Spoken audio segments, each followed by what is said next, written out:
পশ্চিমবঙ্গের মানুষ মমতা বন্দ্যোপাধ্যায়ের নাটক দেখতে দেখতে ক্লান্ত। দিল্লিতে সাংবাদিক সম্মেলনে বললেন বিজেপির রাজ্য সভাপতি শ্রমিক ভট্টাচার্য।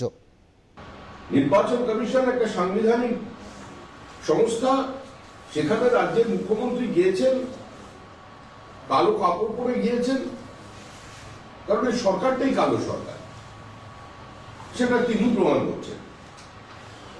এই তথ্য দিচ্ছে জগন্নাথ সর্দার, হাওয়ার ভোটার, তার সঙ্গে যে বিএলও ছিল,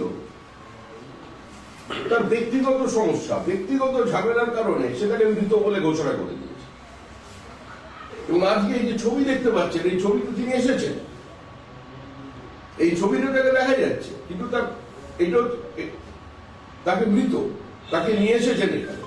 আর এই দেখুন, তার ফর্ম 6 কে গ্রহণ করার জন্য যে হয়ে গেছে, মৃত হয়ে গেছে ফর্ম 6, এটা হচ্ছে তার কপি। আর এখন তাকে ফোনে পাবেন না, কারণ তৃণমূল ফোনটা কেড়ে রেখে দিয়েছে।